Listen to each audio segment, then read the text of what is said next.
ہمارے معزز مہمان ڈاکٹر ابو سفیان اصلاحی علی گڑھ میں شعبہ عربی میں اس وقت بہت نام کے آدمی ہیں اور اللہ تعالیٰ نے ان سے بہت کام لیا اور مسلسل تحریر میں مصروف ہیں. کئی کتابیں ڈاکٹر صاحب نے لکھی ہیں اور پاکستان میں مختلف یونیورسٹیز میں خاص طور سے لاہور، فیصل آباد، کراچی ہمیشہ مدعو کیے جاتے ہیں. لوگ انہیں بہت ذوق و شوق سے سنتے بھی ہیں اور اللہ تعالیٰ نے انہیں اپنے اور قلم کی جولانی اور زبان پہ قدرت بہت خوبیوں سے نوازا ہے. اللہ تعالیٰ سلامت رکھے اور خدا کرے ان کا فیض جاری رہے. ہم علی گڑھ جب حاضر ہوئے تو وہاں جو ان کے تعلیم پہ مہارت، ان سب چیزوں کی تعریف کرتے ہوئے ہی پایا. اور اعظم گڑھ نے جو لوگ پیدا کیے ہیں ان میں تاریخ جب بھی مرتب کی جائے گی ایک بڑا نام ڈاکٹر صاحب کا اور ان کے خاندان کا ہوگا. تو خوش قسمتی یہ ہے کہ پچھلے چند برس سے جب بھی تشریف آوری ہوئی ہے یہاں ضرور تشریف لائے،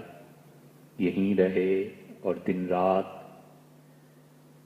ان کی مجلس سے یہاں کے لوگوں نے فائدہ اٹھایا. اور اللہ کا شکر ہے ہم نالائقوں کو ہر مرتبہ کوئی نہ کوئی چیز نئی سننے، دیکھنے، فکری پہلوؤں سے نئی جہت اور نئی کتابیں، نئے انکشافات، یہ سب چیزیں میسر ہوئیں. اور علی گڑھ مسلم یونیورسٹی سے ڈاکٹر صاحب کی محبت گویا عشق کے درجے کی ہے اور سر سید سے ان کا تعلق وہی ہے جو کسی زمانے کی شاعری میں، اگرچہ حقیقت اب تک وہی ہے، گل و بلبل کا ہوا کرتا تھا، لیکن اب چونکہ شاعری نے نئے رنگ اختیار کر لیے ہیں اس لیے یہ بات کہی گئی. تو ڈاکٹر صاحب سے آج درخواست کی کہ وہ تشریف لائے ہیں تو آپ حضرات سے بات کریں. ایک اور بہت بڑی شخصیت ڈاکٹر شمس، ہمایوں شمس بریلوی، وہ بھی آج تشریف لا رہے ہیں. ڈاکٹر صاحب کی قدر و منزلت کا اندازہ اس سے بھی کیا جا سکتا ہے کہ فیصل آباد یونیورسٹی میں جو اسلامیات کے شعبے کے ڈین ہیں اور بڑی صاحب علم شخصیت، ہم اپنی نالائقی اور کم علمی کی وجہ سے اور کم آمیزی کی بھی وجہ سے ڈاکٹر صاحب سے نیاز حاصل نہ کر سکے، لیکن وہ آج فیصل آباد سے ڈاکٹر ابو سفیان کو لینے کے لیے آ رہے ہیں خود ہی. اور اتنے بڑے صاحب علم کا آنا یہ خود اس کی دلیل ہے کہ ڈاکٹر ابو سفیان صاحب کا کیا مقام اور مرتبہ ہے. خدا کرے کہ ڈاکٹر شمس ابھی تشریف لے آئیں تو آپ لوگ بھی ان سے ملیں. انہوں نے حضرت مجدد الفسانی سرہندی رحمۃ اللہ علیہ پہ جتنا کام کیا ہے اتنا کام کوئی اکیڈمی کرتی جتنا انہوں نے اکیلے اس شخص نے کیا. اور اپنے مسلک کے اعتبار سے وہ بریلی کے علماء سے تعلق رکھتے ہیں، لیکن اس کے باوجود ان کی تحریر، وہ جو چیزیں دیکھیں تو جو ان کی وسعت نظری ہے اور جو ان کی تحریرات سے شرافت ٹپکتی ہے، وہ بہت بڑی چیز ہے۔ اس زمانے میں جو نایاب یا کم یاب لوگ ہیں ان میں سے وہ ایک ہیں۔ ہمارا اگرچہ تعارف ان کی تصنیفات کی وجہ سے ہے، لیکن ڈاکٹر صاحب نے انہیں دعوت دی کہ ہمارے یہاں تشریف لائیں، تو ان کا آنا اور ڈاکٹر صاحب کی وجہ سے آنا، یہ خود ان کی بے نفسی کی اور ڈاکٹر صاحب کی عظمت کی ایک دلیل ہے۔ تو ڈاکٹر صاحب نے دریافت فرمایا کہ کس موضوع پہ بات کریں، تو عرض کیا کہ کوئی موضوع تو ہوتا نہیں، جو بھی ہو آپ ارشاد فرمائیں۔ تو آپ ڈاکٹر صاحب کی بات سنیں۔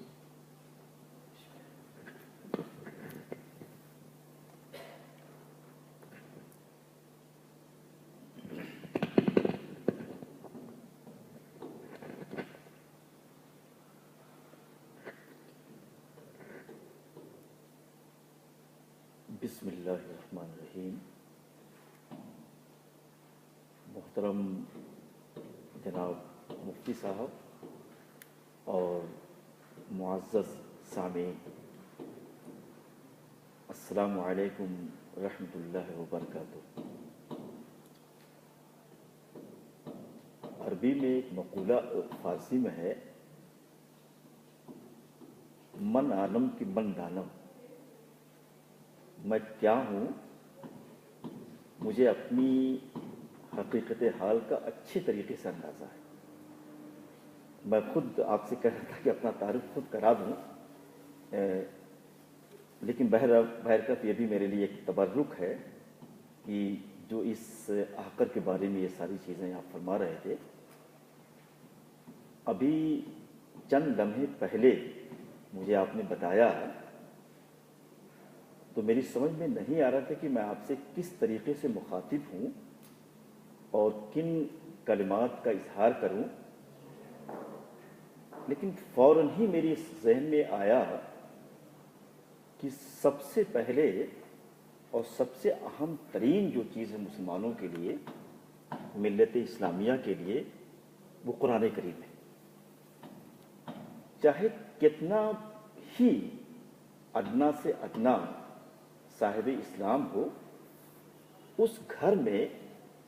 قرآن کی کوئی ایک کاپی، کوئی ایک نسخہ ضرور ہوگا، کہیں بھی آپ چلے جائیں۔ یعنی گویا قرآن سے ملت اسلامیہ کا جو لگاؤ ہے، جو محبت ہے، جو عقیدت ہے،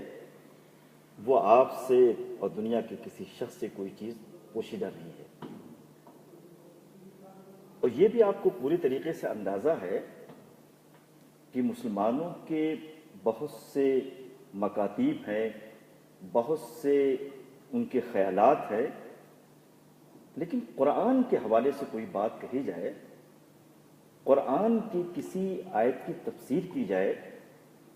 تو میں سمجھتا ہوں کہ اس کے بارے میں کسی کو کوئی اختلاف ہو ہی نہیں سکتا ہے۔ آج کے اس عہد میں جو ملت اسلامیہ مختلف دھڑوں میں، طبقوں میں، خیالات میں بٹی ہوئی ہے، ان کا ایک عجیب قسم کا اضطراب اور ذہنی انتشار ہے۔ تو ان کے اس ذہنی خلیان کو، ذہنی اضطراب کو اگر کوئی چیز دور کر سکتی ہے اور ان بکھرے ہوئوں کو کوئی چیز قریب کر سکتی ہے، تو میں سمجھتا ہوں کہ سب سے، جس کو حالی نے کہا تھا نسخہ کیمیا کہا تھا، قرآن کریم کو نسخہ کیمیا کہا تھا، تو قرآن ایک ایسا نسخہ کیمیا ہے، ایک ایسا قسم کا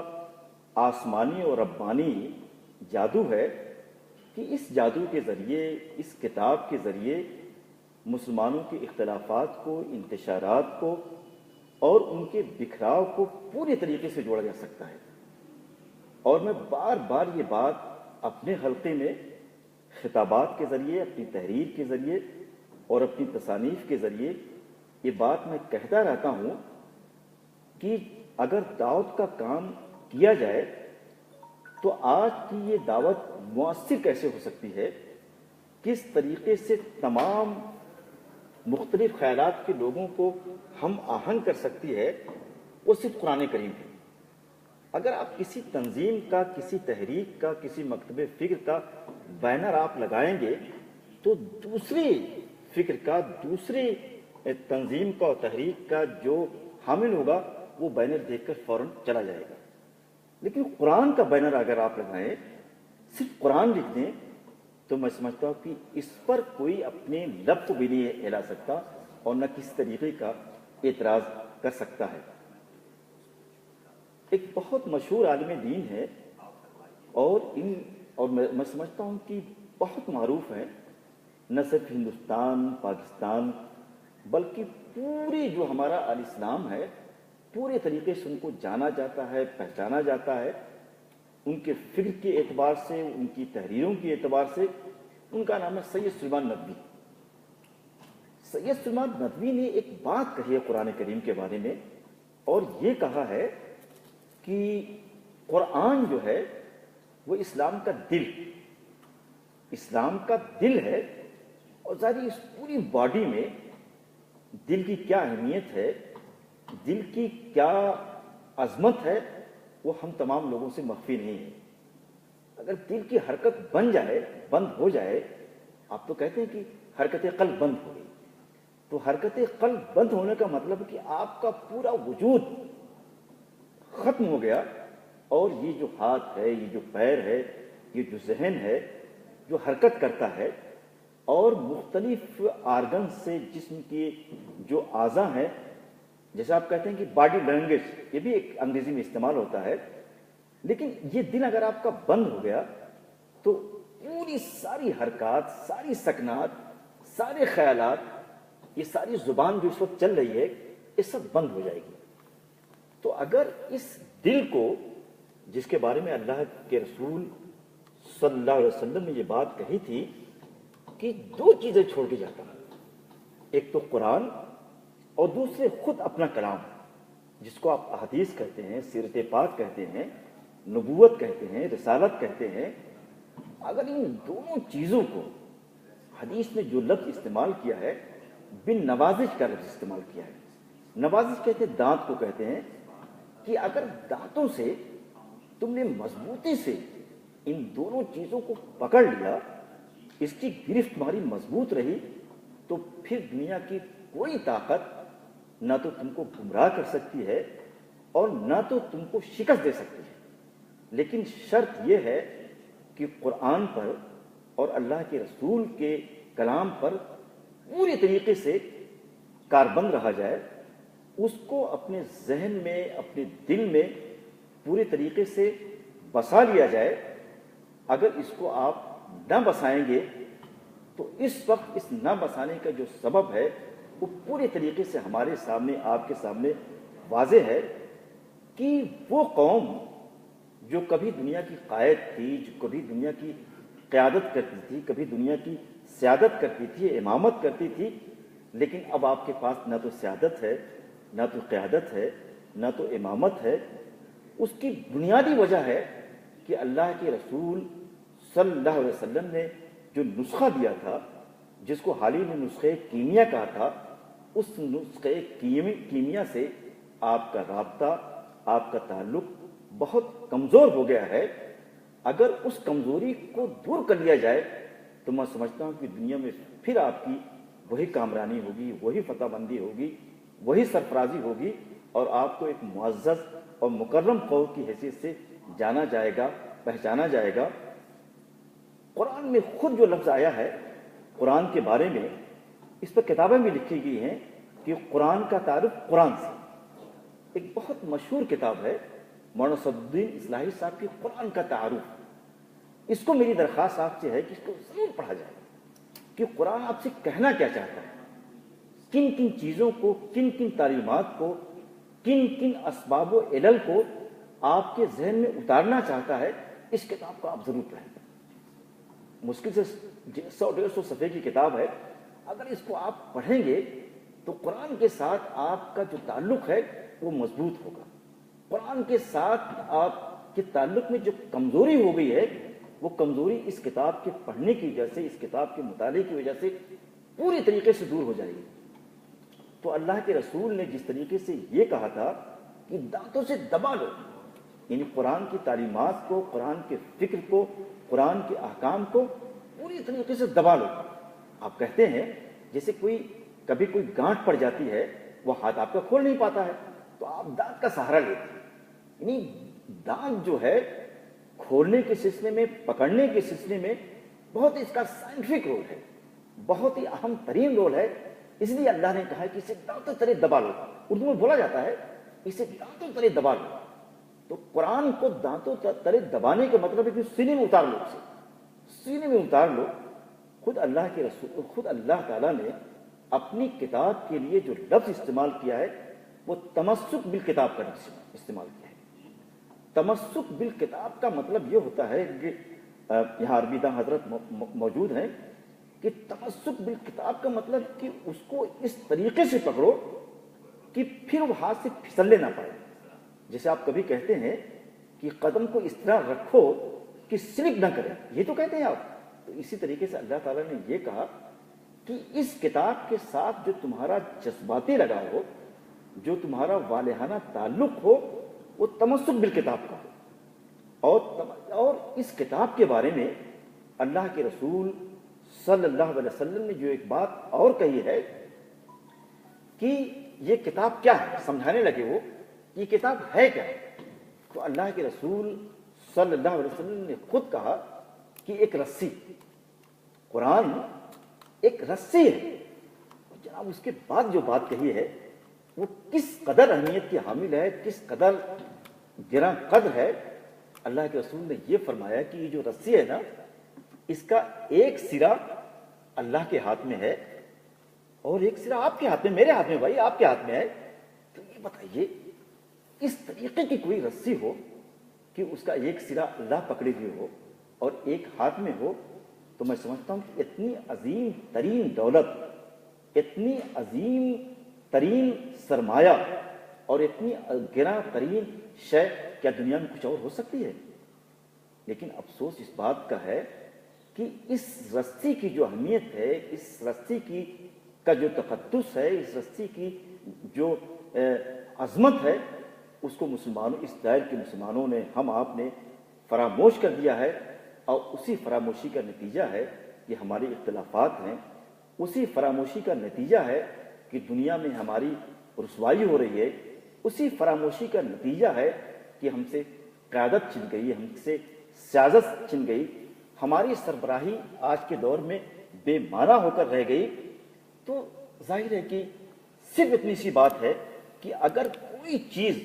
مسلمانوں کو پیوست کر سکتی ہے، جوڑ سکتی ہے، قریب لا سکتی ہے، بھائی حدیث میں تو آتا ہے